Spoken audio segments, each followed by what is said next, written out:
Hello folks, gimana sekolahnya? Gimana kerjanya, kuliahnya, atau gimana nganggurnya? Capek, pusing, bingung. Ya namanya juga hidup emang kayak gitu sih, jadi jalani aja, oke? Oke lah, seperti yang di judul ya kan, di sini nih saya tuh pengen ngebahas tentang fenomena indie-trot ya, aka indigo lah maksudnya. Ya karena ternyata banyak gitu orang-orang yang ngaku sebagai indie-trot. Jadi ya saya tuh penasaran aja gitu, bener nggak sih yang yang mereka klaim itu mereka tuh indigo? Bener nggak sih bisa melihat hantu, meramal, bisa nerawang gitu gitulah? Penasaran? Oke lah, alright. Mari kita bahas. Let's enjoy the video.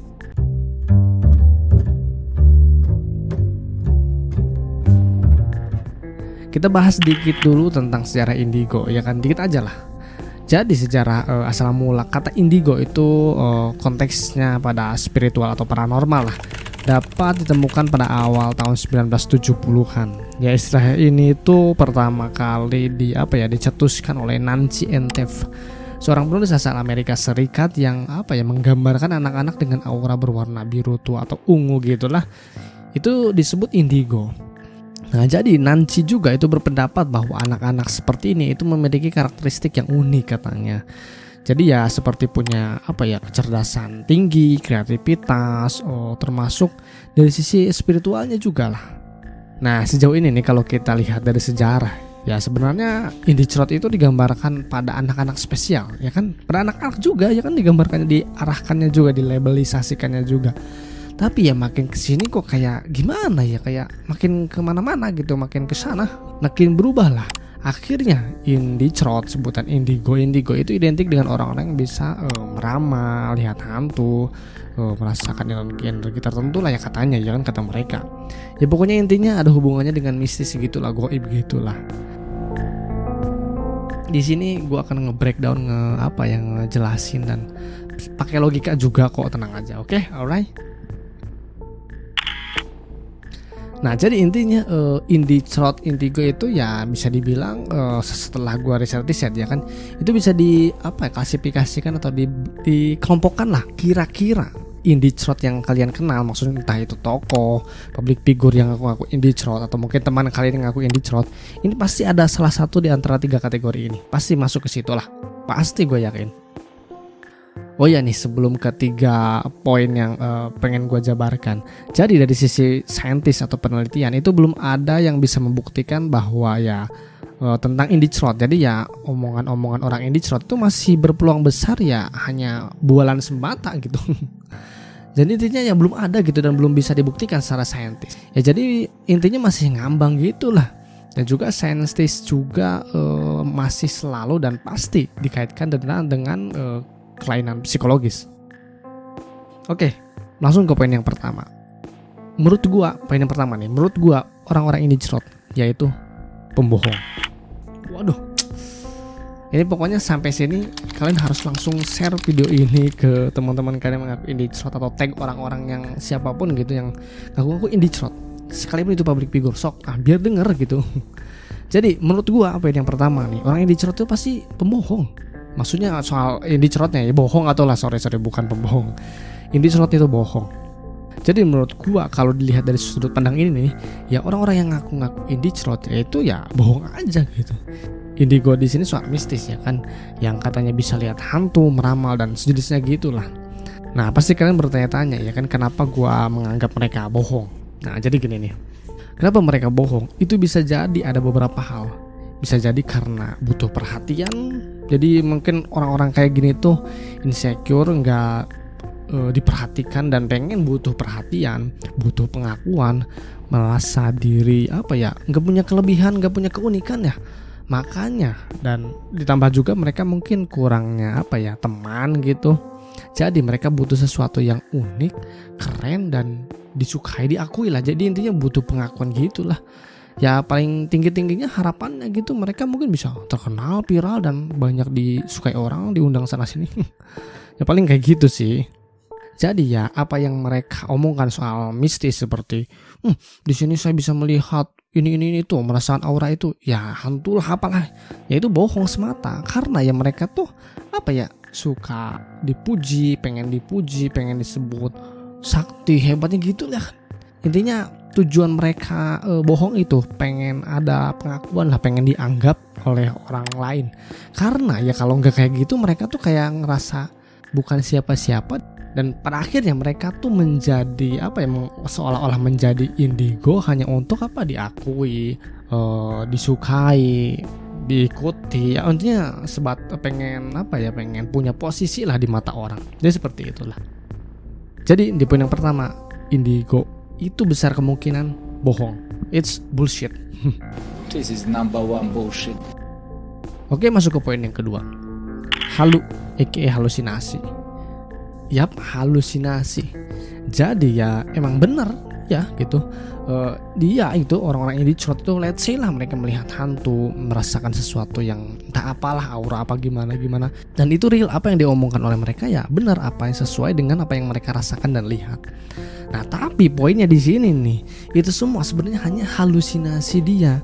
Jadi yang masalah sebenarnya otak dia, pikiran dia, mata dia, ya mungkin mental dia gitu yang bermasalah. Ya dirinya, intinya dianya gitu yang masalah, si orang Detroitnya itu gitu, psikisnya lah, entahnya psikologisnya atau gimana lah, intinya gangguan psikologis. Ini bisa disebut ya karena penyakit psikologis pasti ya kan. Jadi orang-orang yang ngaku Detroit itu bisa jadi orang-orang yang memiliki masalah psikologis, entah mental, entah apalah. Yang jadinya mereka tuh sering merasakan hal-hal aneh, melihat hal aneh dan ngomong-ngomong hal yang aneh-aneh gitu ya, efek dari ya entah apa gitu yang dipikir mereka. Tapi ingat, berbeda dengan poin sebelumnya, di halu ini itu dia nggak niat berbohong kok, emang nggak niat bohong, nggak niat menipu, tapi emang ada masalah aja soal mental dia. Jadi akhirnya dia berhalusinasi kayak orang mabok. Tapi omongannya kemana-mana efek dari halusinasinya. Nah kurang lebih kayak gitulah, mirip-mirip. Nah sampai sini nih 2 poin ini. Jadi intinya gitu, kalau di poin yang pertama itu kan Detroit itu emang orang normal cuma berbohong. Nah kalau yang kedua ini itu emang kayaknya sih mereka itu punya masalah dengan mental mereka gitu. Akhirnya mereka halusinasi dan ya akhirnya mengklaim diri mereka itu Detroit karena merasa bisa melihat sesuatu yang orang lain gak lihat, dia lihat. Padahal itu hanya halusinasi. Jadi nggak semua orang Detroit itu berbohong ya kan. Ada yang efek halusinasi dan emang dia karena masalah mental aja. Jadi nggak niat pengen ngerugiin orang dan nggak pengen berbohong ke orang, enggak lah gitu. Nah jadi sampai sini coba kalian siapa aja gitu tokoh-tokoh atau orang-orang Detroit yang wah kayaknya ini mah berbohong nih, atau wah Detroit yang ini mah kayaknya halu nih, terlalu aneh, cringe, creepy lah. Nah berarti itu mentalnya yang kena. Poin yang ketiga atau klasifikasi yang terakhir adalah, menurut gua, kalau sekiranya poin yang pertama oke lah lolos, kayaknya Detroit ini nggak berbohong lah. Poin yang kedua, kayaknya Detroit ini nggak ada masalah mental, orangnya kayak normal, terlihat normal, oke. Dan menurut gua ini pasti sih yang ketiga, pasti banget, yaitu gangguan jin atau gangguan setan. Nah tapi di sini sorry lah, gue dikit-dikit agak bawa-bawa agama, tapi ya emang dari sekian riset emang poin yang ketiga ini kayaknya masuk banget sih gitu, harus dimasukin lah. Nah jadi karena gue seorang muslim gitu, jadi poin ketiga ini lebih perspektif ke arah agama Islam. Jadi untuk teman-teman yang non muslim bisa dengerin aja lah untuk sebagai insight baru atau tambahan pengetahuan baru aja. Tapi gue usahain bahas lebih general lah. Dan ya teman-teman yang non muslim gak apa-apa lah, dengerin aja, hitung-hitung nambahin insight baru, pandangan baru ya kan. Dan juga supaya tahu gitu gimana sih orang-orang muslim atau Islam memandang Detroit. Nah poin dari poin ini adalah, jadi orang-orang yang ngaku Detroit bisa melihat let's say hantu, meramal, bisa merasakan hal-hal mistis katanya, bisa jadi itu benar dan benar-benar sebenar-benarnya. Maksudnya gimana nih? Ya intinya apa yang mereka omongkan ya benar gitu, nggak niat nipu, nggak halu, emang benar. Nah tapi ini ada tapinya, jangan dipotong sampai situ doang ya kan. Mereka itu sebenarnya sedang punya gangguan jin lah di dalam diri mereka, karena ya intinya hanya jin yang bisa melihat jin, ya kan. Jin disebut jin karena tersembunyi, nggak nampak. Lawannya ins nampak. Karena itu jin fitrahnya nggak nampak, nggak bisa ada yang lihat jin. Ingat ini ya. Kalau ada yang mengatakan saya bisa melihat jin, hanya jin yang mampu melihat jin, maka orang itu sedang kemasukan jin. Ingat itu. Kalau ada manusia yang ngaku bisa ngelihat bangsa jin, oh pas dia masuk rumah, oh situ ada 2 katanya. Nah, ini juga ada 1. Kalau gitu pastikan bahwa orang ini 1 di antara 2 saja. Pertama dia pendusta, yang kedua dia di dalam tubuhnya sudah ada jin. Ya, karena hanya jin yang mampu melihat bangsanya sendiri. Kalau memang betul-betul dia melihat, orang ini bisa diruqyah. Seperti yang dikatakan oleh beberapa ustadz ya kan, ya orang yang bisa melihat jin ya pasti di dalam diri ada jinnya juga ya kan. Kenapa? Karena ya emang jin itu sifatnya atau diciptakan emang nggak bisa dilihat oleh manusia. Nah tapi kalau ada orang-orang apa ya yang ngaku-ngaku bisa ngelihat jin atau bisa meramal atau melihat atau nerawang gitu-gitu, ya pasti itu dibantu dengan jin. Karena memang ya kan jin dan manusia itu kan punya apa alam masing-masing ya kan, emang terpisah gitu. Jadi ya kalau ada jin dan manusia berinteraksi berarti ya ada masalah ya kan, entah dari jinnya atau orangnya. Tapi intinya ini masalah nih. Jadi orang-orang indicrotnya di poin terakhir ini itu bisa jadi, dan ya kalau menurut gua sih besar kemungkinan rata-rata orang indicrot itu pasti punya gangguan jin. Gue yakin sih orang-orang yang ngaku indicrot itu mereka gak niat berbohong kok, dan pasti gak halusinasi juga. Tapi mereka ada gangguan jin, pastilah. Gue yakin. Ingat ya, gangguan jin di sini bukan berarti dia apa ya ditakut-takuti hantu, diganggu hantu, kayak sering tampakin hantu. Nggak mesti kayak gitu. Bukan seperti itu sih sebenarnya. Intinya gitu, dirinya itu ya udah ada jin yang nempel. Maksudnya ya di dalam dirinya itu ada jin gitu, ada jin nempel dalam dirinya. Akhirnya indera mereka kayak penglihatan ya pasti akan bisa ngelihat jin. Penciumannya juga akan mencium bau-bau yang emang apa ya, ya pokoknya bisa mencium kentut jin mungkin gitu loh. Nah jadi itu 3 poin tadi. Jadi ya intinya entah apa yang terjadi pada orang-orang indicrot, tetapi kalau menurut gua sih yang gak jauh-jauh dari 3 poin itu. Ya mungkin kalau kalian punya apa ya VOP lain atau pandangan lain tentang indicrot, bolehlah spill di komen. Jadi ya soklah kalian tebak-tebak aja gitu. Orang-orang yang aku indicrot, entah itu public figure, tokoh, orang terkenal, apa siapapun, atau teman kalian gitu, coba tebak kira-kira masuk ke kategori mana gitu. Bohong kah, halu kah, atau emang jangan-jangan ada gangguan jin. Ya udah, lu bisa komunikasi nih. Kan dia bisa. Iya. Coba komunikasi, tanya-tanya dulu dia meninggalnya karena apa. Ya udah, sekarang nih gue tulis angka. Nih gue kasih lihat ke jinnya nih. Nah, tanya ke jinnya, angka berapa yang gue tulis? Mampus. Tuh kan serius nih, pas awal dengar apa ya trik pesulap merah untuk nanya ke indicrot, mastiin gitu bener apa enggak teknik kayak tadi. Ya logis juga, iya sih gitu. Kenapa gitu? Coba tantang indicrot, bisa nggak nebak gitu?